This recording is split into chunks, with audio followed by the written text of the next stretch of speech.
Alors, la femme dont le fils était vivant sentit ses entrailles s'émouvoir pour son fils, et elle dit au roi, « Ah, mon Seigneur, donnez-lui l'enfant qui vit et ne le faites point mourir. » Mais l'autre dit, « Il ne sera ni à moi, ni à toi.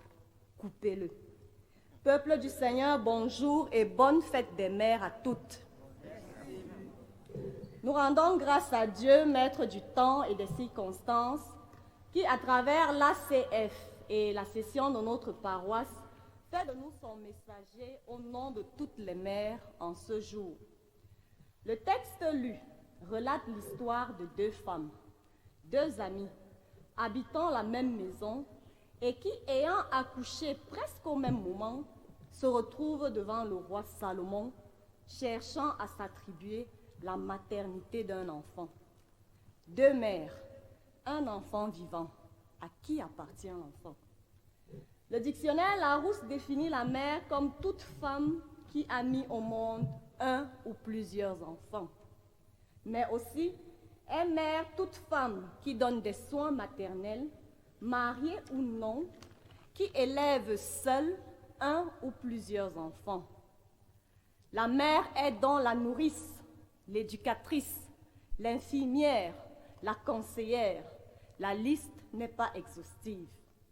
Seulement, toutes ces qualités qui reflètent la mère ont une origine. Et l'origine, c'est le cœur. Ah, alors, la femme dont le fils était vivant sentit ses entrailles s'émouvoir pour son fils. Et elle dit au roi, « Ah, mon Seigneur, donnez-lui l'enfant qui vit. » Aussi, je nous propose comme thème de méditation en cette journée, le cœur d'une mère. Quelle est la place du cœur dans notre texte? Qu'est-ce qui caractérise la mère au cœur mauvais et qui la différencie de la mère au cœur bon? Quelle est la nécessité d'avoir de bons pères? La réponse à ces interrogations constituera l'objet de notre méditation. Premièrement, le cœur et ses actes. Dans la Bible, le cœur est le siège des émotions, la joie, la tristesse, le siège des passions, de la pensée, du jugement. Le cœur est le symbole de l'amour. Et Luc 6, 45 dit, « L'homme bon tire de bonnes choses du bon trésor de son cœur, et le méchant tire de mauvaises choses de son mauvais trésor, car c'est de l'abondance du cœur que la bouche parle. Nul ne connaît donc les pensées du cœur de l'autre. Les choix du cœur orientent dès lors la vie tout entière, soit vers la pureté, soit vers la corruption. » Et c'est cette affirmation qui se vérifie dans le comportement des deux mères de notre texte. Comment se présente-t-elle? Premièrement, la mère au cœur mauvais. Notons que les deux mères de notre texte sont anonymes, ce qui veut dire que ça peut être toi comme ça peut être moi. Elles habitent ensemble, elles sont des amies. Seulement, la mère au cœur mauvais dans notre texte est une mère négligente. Le verset 19 nous dit, « Le fils de cette femme est mort pendant la nuit parce qu'elle s'était couchée sur lui. » Elle est négligente donc parce qu'elle n'a pas su faire attention, elle n'a pas su prendre soin de son fils. La mère au cœur mauvais est également querelleuse, rusée et jalouse. Au verset 20, il est dit, « Elle s'est levée au milieu de la nuit, elle a pris mon fils à mes côtés. » Quelle idée! D'où lui est venue cette pensée? Cette pensée lui est venue de son cœur. La mère au cœur mauvais est malhonnête et menteuse. Elle dit au verset 22, « C'est mon fils qui est vivant et c'est ton fils qui est mort. » Il y a parmi nous des personnes qui ressemblent à cette femme, des personnes capables de soutenir des propos mensongers, mordicus, sans gêne, même quand bien même elles savent pertinemment qu'elles ne disent pas la vérité. Cette mère au cœur mauvais n'aime pas la paix. Elle sème le trouble jusqu'au palais. Elle est injuste, égoïste et égocentrique. Elle sait que c'est son fils qui est mort.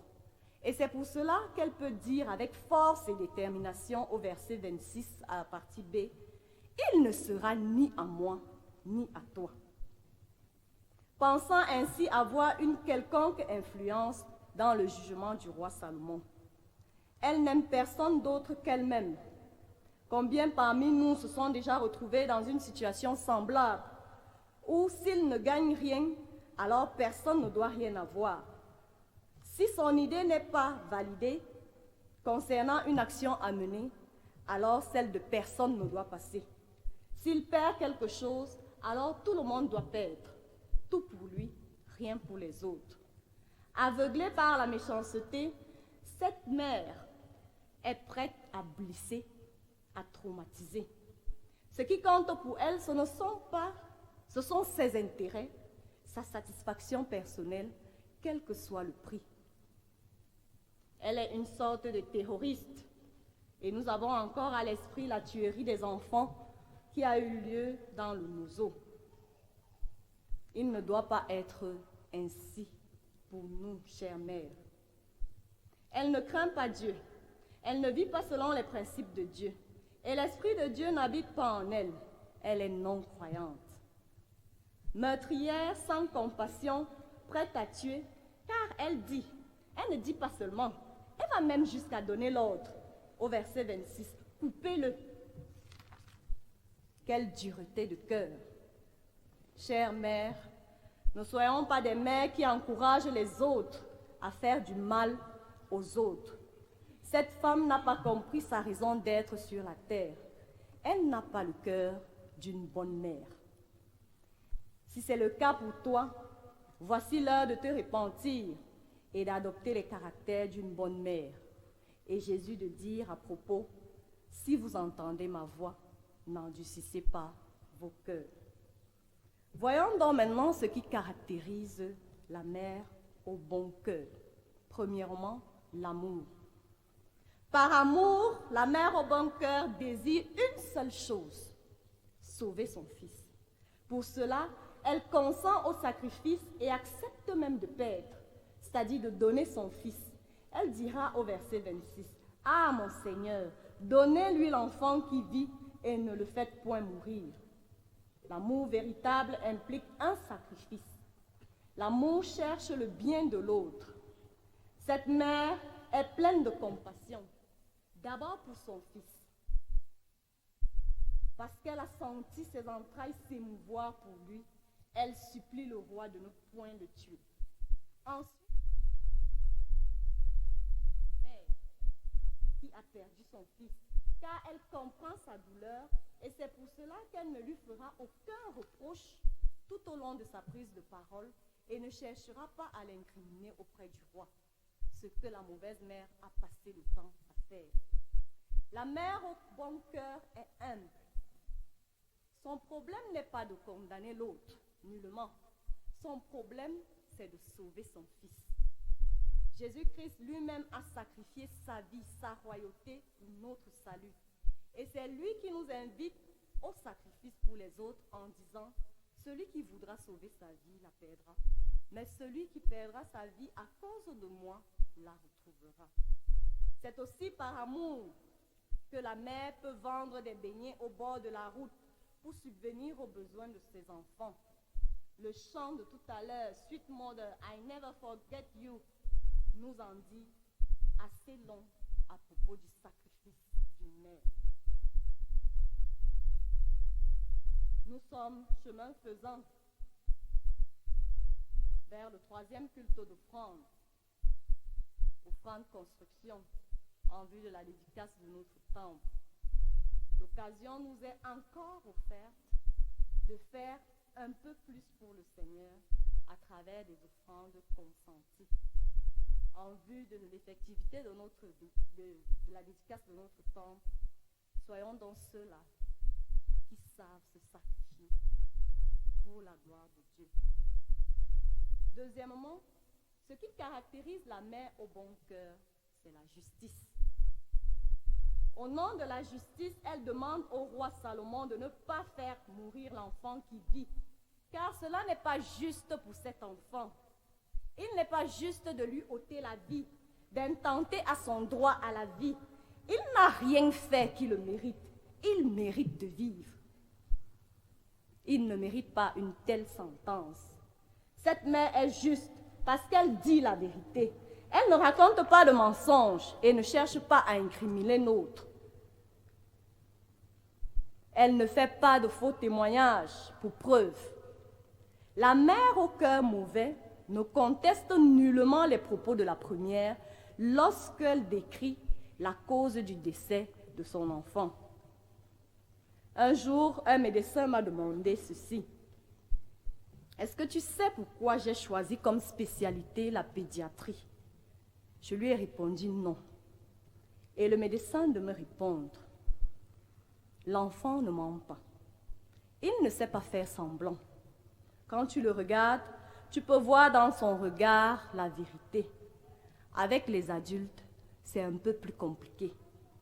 Oui, avec les adultes, c'est un peu plus compliqué. Certains d'entre nous sont capables de mensonges, de tromperies, d'inventions, même dans nos propos pour attirer la sympathie des autres, pour faire tomber nos frères, pour couvrir nos erreurs et sauver notre peau des situations qui sembleraient nous défavoriser si nous disons la vérité. Parfois, nous cachons la vérité. Dans nos groupes et associations, notre vivre ensemble ne va pas sans beaucoup de bavardage. Tel a dit que, tel a fait que. Et parfois même, ces propos ne sont pas toujours fondés. Il ne doit plus en être ainsi pour une communauté qui se prépare à la dédicace, pour des frères, des sœurs, des pères, des mères appelés à vivre ensemble. La mère au bon cœur n'invente pas. Elle dit les choses comme elles se sont réellement déroulées. Et c'est un exemple de vie que nous devons suivre, car Dieu a en horreur la langue mensongère. Troisièmement, cette mère est pacifique. Elle agit pour la paix. Elle accepte de perdre. Elle renonce à son fils pour que règne la paix. Sachons semer autour de nous la paix. En face d'une situation qui menace l'union dans la famille, travaillons non pour attiser les querelles, non pour diviser, mais pour la paix.